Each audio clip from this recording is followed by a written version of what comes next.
मैं एक दिन ट्रेन से दिल्ली जा रही थी। वहाँ मुझे कुछ काम था।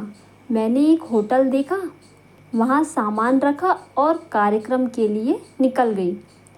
लौटते हुए देर शाम हो गई थी। ऑटो से उतरकर रिक्शा लिया।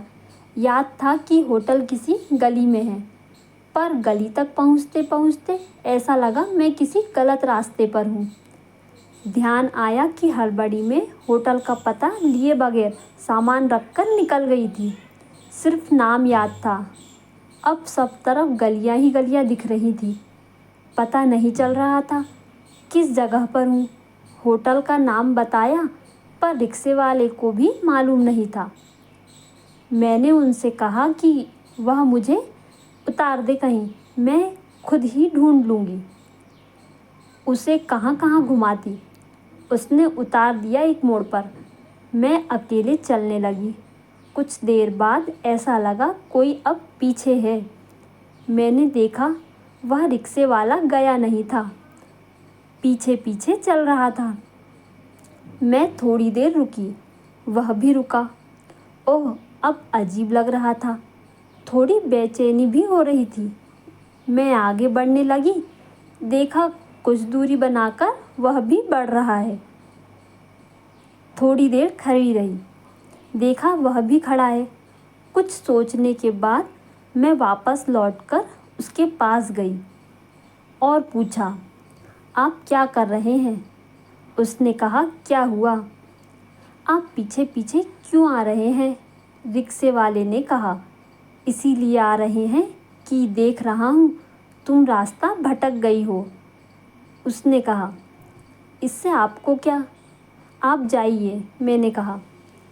अब उसने कुछ झुंझलाकर कहा, नहीं जाएंगे कहीं, रात का समय है और देख रहे हैं कि तुम्हें कुछ पता नहीं है शहर का।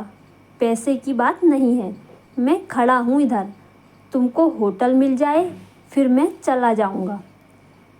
मैंने देखा वह कहीं जाने को तैयार नहीं है।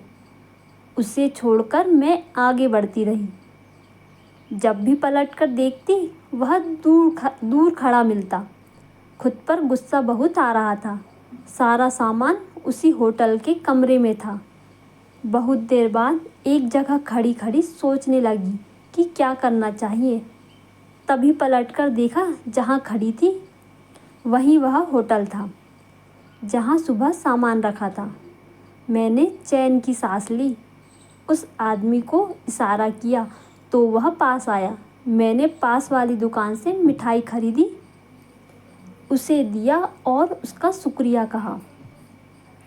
सड़क पर साथ चलने के लिए और मेरे लिए रुके रहने के लिए। वह पहली बार मुस्कुराया और बोला, मेरी भी बेटियां हैं, एक तो तुम्हारी ही उम्र की है, मैं इसीलिए खड़ा था। मैं उसे देखती रही और वह अंधेरे में गुम हो गया। मैंने बाहर ही एक दुकान से कुछ सामान लिया और सोचा, जब आपको ज़रूरत हो तो भगवान आपकी मदद किस रूप में आके कर दे पता भी नहीं चलता और पास खड़ा मिलता है। फ्रेंड्स, अगर आपको कहानी पसंद आई तो प्लीज़ मेरे चैनल को सब्सक्राइब ज़रूर कीजिए। Thank you.